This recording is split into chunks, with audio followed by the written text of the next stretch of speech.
Hey everyone, welcome back to the channel. In this masterclass we are doing a complete, from the ground up deep dive into Spring MVC versus WebFlux. By the end of this video you'll understand it well enough to use it confidently in production and explain it clearly in an interview. If that sounds good, make sure you are subscribed and let's get started. We are starting with one of the most consequential architectural decisions a Java engineer makes, blocking versus non-blocking I/O. By the end of this section you will understand exactly what is happening inside the JVM during a slow database call, why that destroys scalability under load, and what your real options are in the Spring ecosystem today. The failure mode is always the same: latency climbs, the thread pool saturates, and new connections start getting dropped, yet CPU is nearly idle. The machine is not struggling to compute anything, it is spending its threads on waiting. Throwing more CPU or memory at this problem does not fix it because the bottleneck is not compute, it is concurrency model. In the blocking model, every in-flight request occupies a dedicated OS thread for its entire duration, including all the time spent waiting for a database or remote service to respond. In the non-blocking model, a small fixed pool of event loop threads handles many concurrent requests by registering callbacks and immediately freeing the thread to take other work while I/O completes. The difference in thread count required to sustain the same concurrency is dramatic.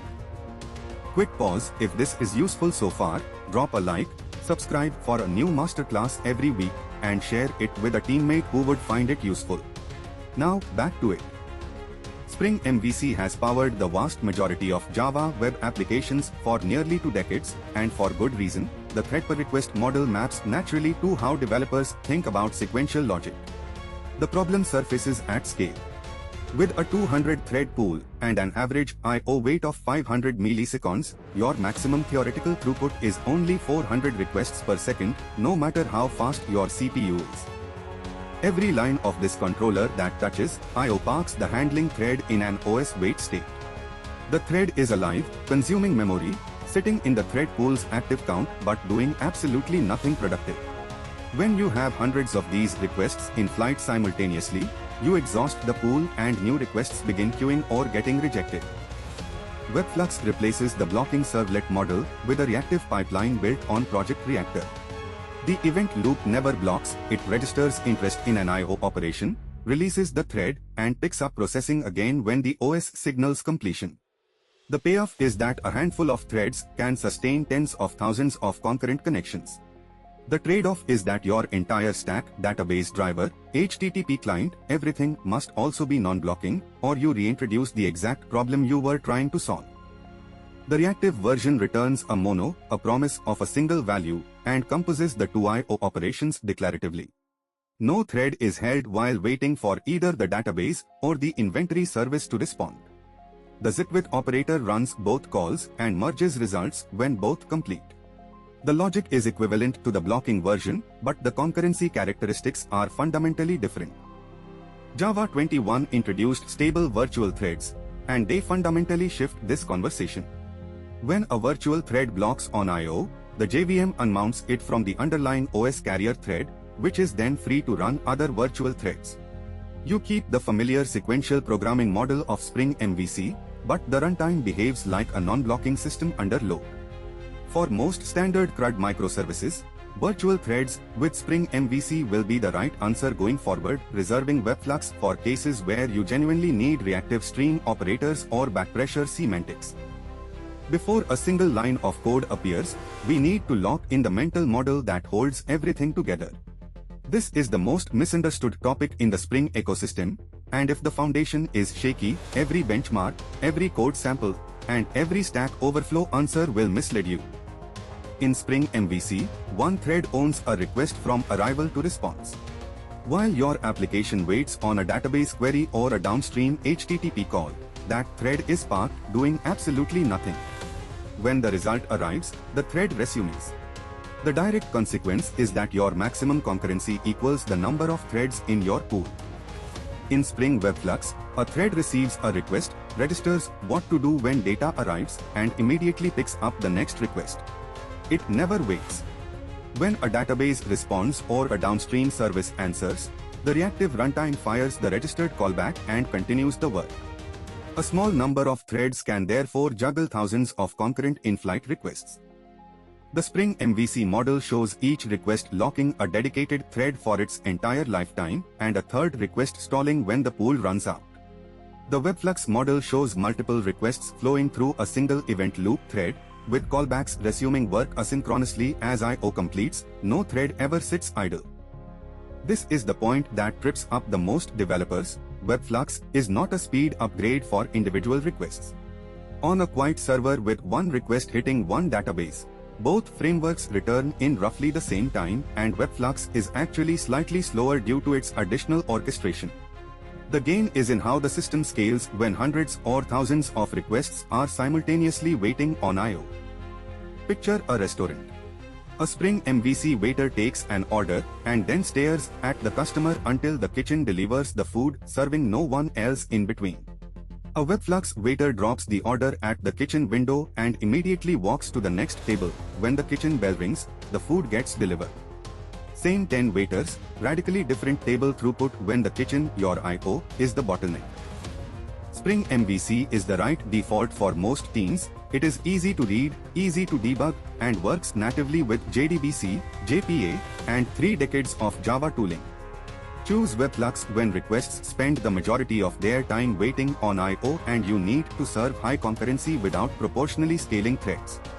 The trade-off is real. Reactive code is harder to reason about, and your entire data access stack must use reactive drivers like R2DBC. These terms get confused constantly, even by experienced engineers, and that confusion leads to real architectural mistakes. We are going to define them precisely, once, so every decision that follows is grounded in the right mental model. Synchronous means the calling thread stops and waits for the result before it can do anything else. Asynchronous means the call returns immediately and the result is delivered later through a callback, a future, or a reactive signal. Crucially, asynchronous and non-blocking are not synonyms. You can have asynchronous code that still blocks an underlying thread. Keep these axes separate in your mind. With blocking I/O, the OS literally suspends the thread. It goes off the CPU and sits in a wait queue until a network packet or disk sector arrives. With non-blocking I/O, the thread registers interest in a file descriptor and returns immediately. The kernel notifies it when data is ready. That freed thread can service other requests in the meantime, which is how a handful of threads can manage tens of thousands of connections. Reactive programming is about building composable pipelines over asynchronous data streams. Instead of pulling a value out of a method, you declare a pipeline of transformations, map, filter, flat map, and the runtime pushes values through it asynchronously. The defining feature that separates proper reactive systems from older event-driven models is backpressure. The consumer can signal to the producer how much data it can handle, preventing a fast producer from overwhelming a slow consumer.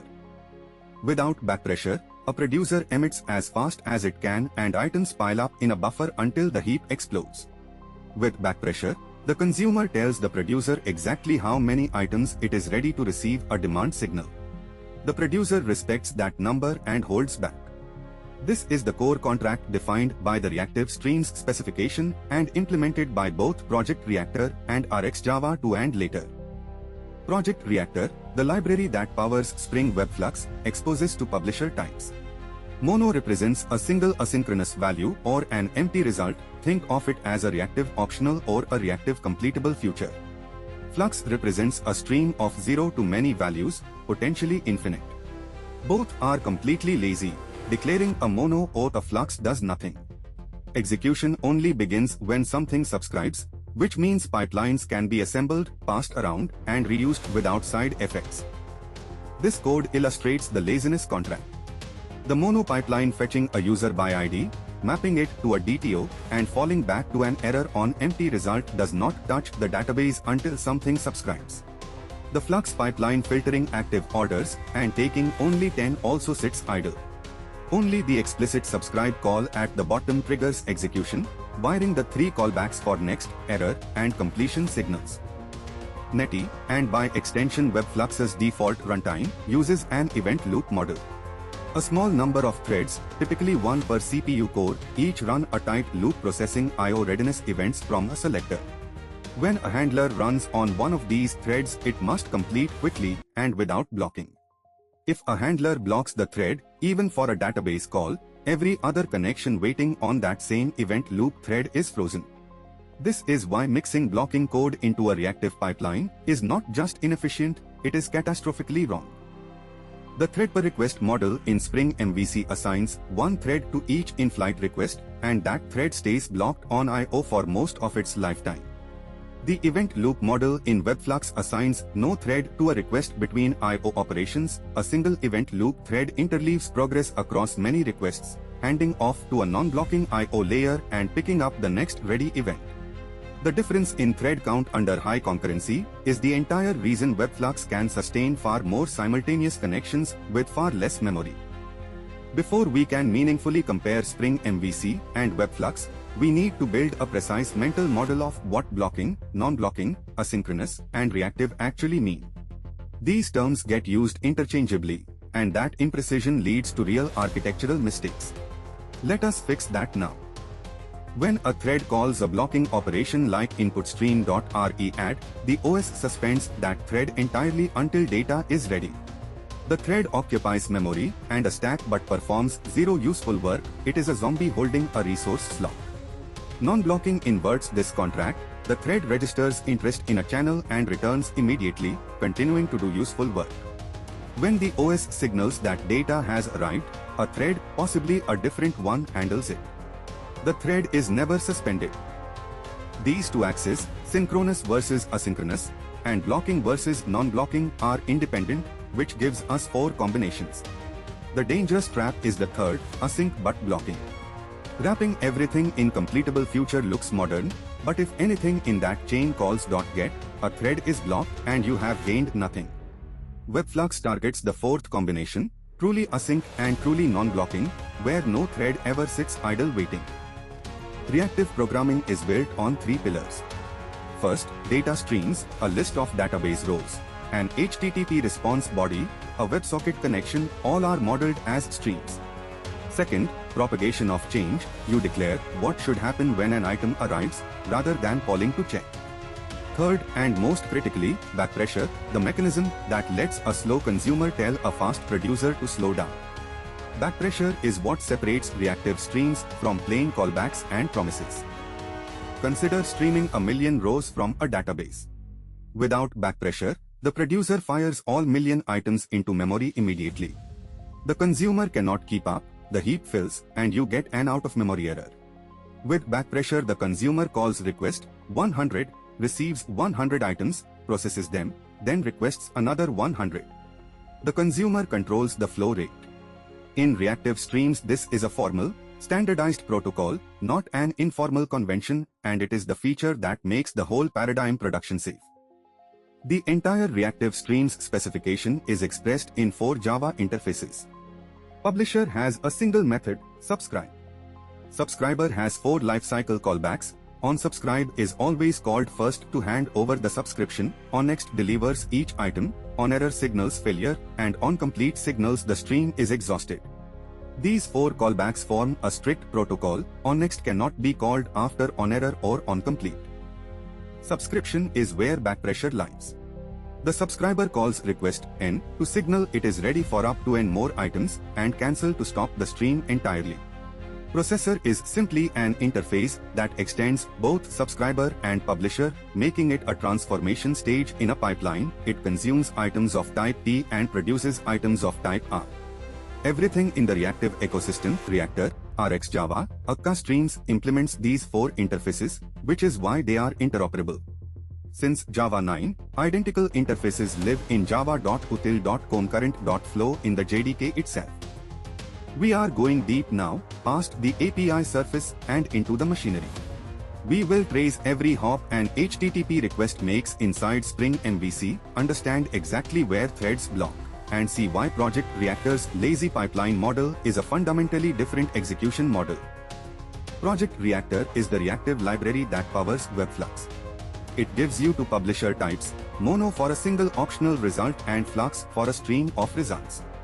The critical insight is that both are lazy. Calling a repository method that returns a mono does not touch the database. it returns a description of an operation that will run only when a subscriber attaches. Both Mono and Flux are cold publishers by default. When you call findByte and get back a Mono, the database has not been touched, you hold a pipeline definition. Contrast that with completable future, the moment you call supplyAsync, work is submitted to a thread pool and begins executing. That eagerness makes composition and cancellation far harder. Tomcat's connection acceptance is genuinely non-blocking, it uses neo-selectors. But the moment a request is ready to process, Tomcat hands it to a worker thread, and that thread is now owned by this single request until the response is fully written. Every blocking operation, a database call, an HTTP client call, holds that thread hostage for the entire duration. Every single HTTP request in a Spring MVC application passes through this one servlet, that is the front controller pattern. Dispatcher servlet orchestrates the full pipeline, mapping, interception, invocation, and response rendering. For annotated controllers, Request Mapping Handler Adapter does the heavy lifting of resolving path variable, request param, and request body arguments before your method is called via reflection. 200 threads, that is the default ceiling. The 201st simultaneous request queues in the TCP accept backlog and waits. For CPU-bound work this is perfectly fine. If each request takes 50 milliseconds of real compute, 200 threads can sustain 4000 requests per second. The problem is I/O-bound workloads, where a thread spends 495 out of 500 milliseconds blocked waiting for a database, not computing, just waiting. That is where WebFlux's non-blocking model wins decisively. Servlet 3.0 introduced async processing in 2009 as an escape hatch. StartAsync releases the Tomcat worker thread immediately, and you hand the slow work to your own executor. This is a genuine improvement. Tomcat is no longer blocked. But notice the fundamental problem, though slow work is still a blocking call, just running on a different thread. You have moved the block, not eliminated it. WebFlux with a non-blocking driver eliminates the block entirely, no thread waits anywhere in the I/O path. Let's recap the key takeaways from this masterclass. If this helped you, hit the like button, subscribe for a new deep dive masterclass every week, and forward this to a teammate who would find it useful. Drop your questions in the comments, I read every one. See you in the next one.